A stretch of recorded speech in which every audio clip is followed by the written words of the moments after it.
All right, so this knife thoughts video is going to be a review of this knife.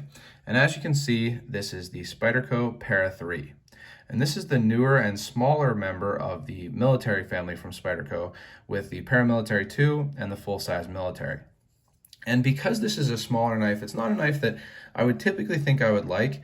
It has about a 4¼ inch handle with about a 3-inch blade and a 2¾ inch edge.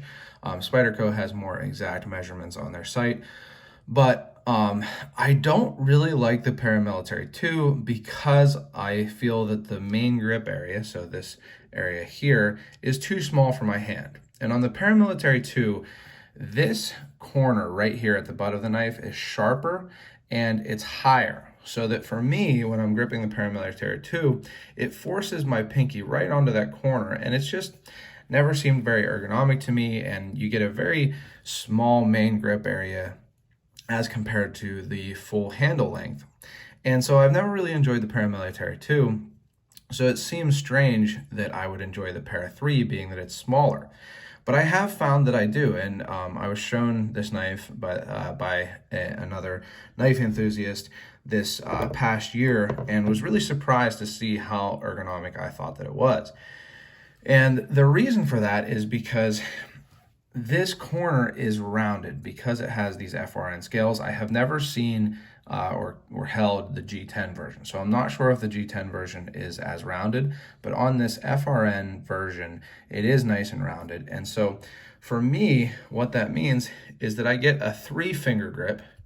So this index finger sits really well in here, then 2, and then my pinky actually sits back here on this kind of end of the knife, and it makes for a pretty comfortable grip. Actually, you can see that I can get my thumb right on that thumb ramp, and I found that it's, a pretty comfortable grip. And then if I do want to get a full 4-finger grip, it has the choil here, so I can choke up and easily get all 4 fingers on with the choil, even like this. So as strange as it is, being that this is smaller than the Paramilitary 2, I find it to be more ergonomic. And as always, a lot of people don't like the FRN or injection molded handles, but I really do. I think that it makes for really good grip, and they're really durable and often are ergonomic. So this knife also has the wire clip, which I am a big fan of from Spyderco.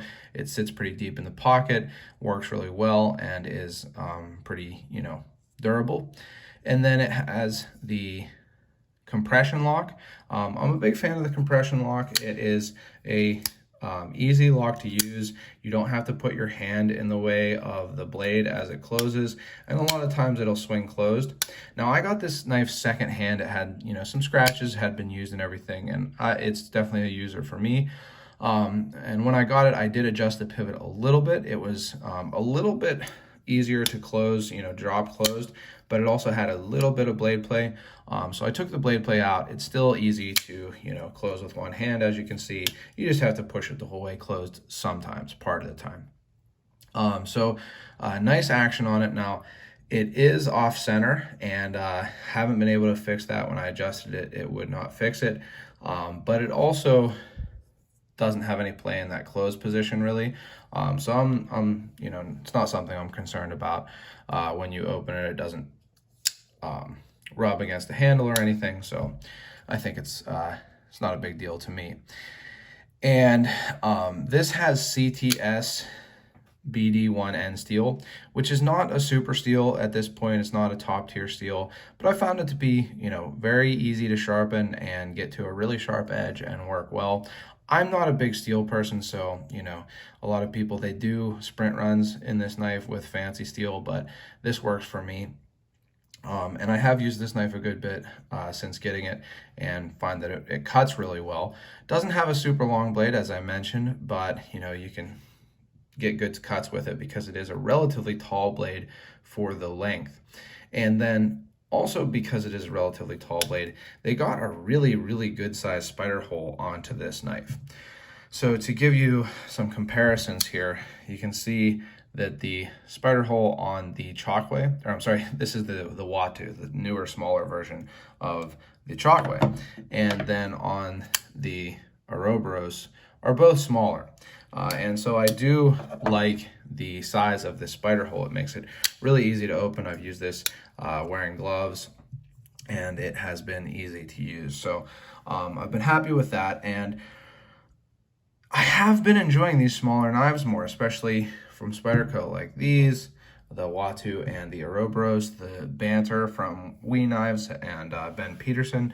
And so, although it might be a surprise that I enjoy the ergonomics of this knife, I think I'm just starting to enjoy, small knives a little more than I typically have in the past. So this is the lightweight version, being the FRN injection molded plastic of the Spyderco Para 3, and it's been a good little user for me. Now, I got this secondhand, like I said, and so I got it for a really good price. Got it for under $60. It's normally, I think, about 100, maybe 105. So at 105, it's definitely something that I would, maybe consider whether that was a good value for the knife or not. But at $58, I think is what I paid. It definitely seems like a good value to me. So if you can find one for a good price and you like smaller knives, you like the compression lock, you like the design kind of aesthetic of the Spyderco Para 2 or Paramilitary 2, but maybe want a smaller knife, this might be a good option for you. I've certainly been enjoying using it so far.